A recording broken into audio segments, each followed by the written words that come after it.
बाइगण फसल में लगुवा विभिन्न पोक मान मध्यरु कांडबिंधा पोक एवं फलबिंधा पोक अन्यतम।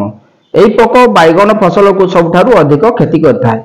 खाली आम देश नुहे, यह बांग्लादेश, मालयेशिया, थाईलैंड, श्रीलंका एवं दक्षिण आफ्रिका देश में मुख्य क्षतिकारक कीट भाव में देखा जाए। यही पोक प्राय 30 रु 50% बाइगण फसल नष्ट कर दी थाए। नमस्कार दर्शक बंधु, एग्रीटेक उमेश चैनल तरफ आपन को स्वागत। आज आम आलोचना करवा बाइगण फसल में कांडबिंधा पोक एवं फलबिंधा पोक को नियंत्रण बा दमन करवा किपरि। आलोचना करिया पूर्व मोर समस्त दर्शक बंधु को अनुरोध, जो मैंने चैनल को सब्सक्राइब करना सब्सक्राइब कर दिंतु एवं वीडियोटी को मूलरू शेष पर्यंत देखंतु। बाइगण फसल को अधिक क्षति करथिबा पोक माने हेले कांडबिंधा पोक एवं फलबिंधा पोक। यह प्राय सबु समय देखा जाउतिले मध्य वायुमंडल में जेतेबेले उत्ताप एवं आर्द्रता वृद्धि हुए सेतेबेले एमानकर वंशवृद्धि अधिक होइताय। एही कांडबिंधा पोकर लार्भा बाइगण गछर कळिया कांडरे प्रवेश करी कांडर तंतु को खाई जाय थाए, जहा फल कांडर अग्रभाग झाउली जाए एवं परे सुखी जाय थाए। सेहि भली फलबिंधा पोक कळिया फल भितर प्रवेश करी फल को खाई जाय थाए, जहा फल फलर ठीक वृद्धि होई न थाए और फल निम्न मानर होता है, जहाँ फल चाषी बहुत क्षति सही थाए। यही पोक को नियंत्रण करने रासायनिक कीटनाशक स्प्रे करने पूर्व जदि चाषी भाई केतक उपाय अवलंबन करती ताले यही पोक सहजरे दमन होता है। सेगुड़िक है गोटे जमी बारंबार लगातार बाइगण चाष करने अनुचित। प्रतिरोधक किसमर मंजी व्यवहार करने उचित, यथा पूषा पर्पल राउंड, पूषा पर्पल लॉन्ग, SM67, SM68, पंथ सम्राट इत्यादि। बाइगण गछरे आक्रांत होइतिबा कांड एवं फल को तोली नहीं ताकू माटी रे पोती देबा किंबा पड़ी देबा उचित, जहा फल कांड एवं फल रे थिबा पोक मरी जांती।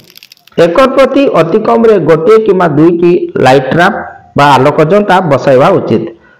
नुआ बाइगण चारा रहिबा पूर्व पुराणा बा बुढ़ा गछ को उपुड़ाई ताकू पड़ी देबा उचित, जहा फल गछरे थिबा पोक अंडा इत्यादि नष्ट हो जाती एवं नुआ गछ को आसी पार न थांती। बाइगण चारा को रहिबा पूर्व चारा को विशोधन करने उचित। प्रति 1 लिटर पानी रे 1 मिलीलीटर इमिडाक्लोप्रिड मिसाई सही द्रवण रे तळीर चेर को 20 रु 30 मिनिट पर्यंत बुड़ाई रखा पर ताकू लगाइबा उचित।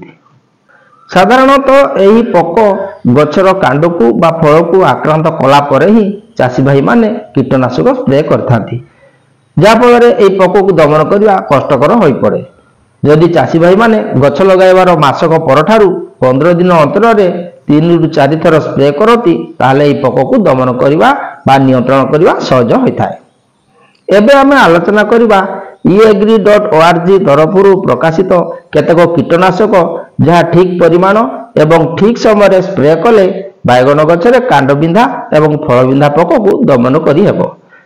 कार्बारिल 50 WP एकर प्रति 800 ग्राम सहित सेचित सल्फर गुंड एकर प्रति 800 ग्राम 200 लिटर पानी रे मिसाई सिंचन करने आवश्यक। किंबा क्विनाल फॉस 20 शतकड़ा EC एकर प्रति 600 मिलीलीटर सहित नीम ऑयल एकर प्रति 400 मिलीलीटर मिसाई सिंचन करा जाई पारे। किंबा आजोडिरेक्टिन 1.0 शतकड़ा एकर प्रति 400 रु 600 मिलीलीटर को 200 लिटर पानी मिसाई सिंचन करा जाई पारे। किंबा फेन प्रोपाथ्रिन 30 शतकड़ा EC एकर प्रति 100 रु 130 मिलीलीटर। किंबा थायोडिकार्ब 75 WP एकर प्रति 250 रु 400 ग्राम। किंबा फ्लुबेंडामाइड 20 WG एकर प्रति 100 ग्राम को 200 लिटर पानी मिसाई सिंचन कले भल उपकार मिलता है।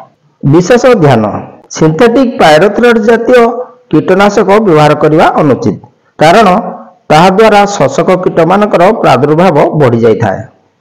बाइगण अमल समय कौन कीटनाशक प्रयोग करने अनुचित। आज आम आलोचना कले बाइगण फसल में कांडबिंधा पोक एवं फलबिंधा पोक को दमन करने विषय। पुणी देखा आसंता वीडियो रे। नमस्कार, धन्यवाद।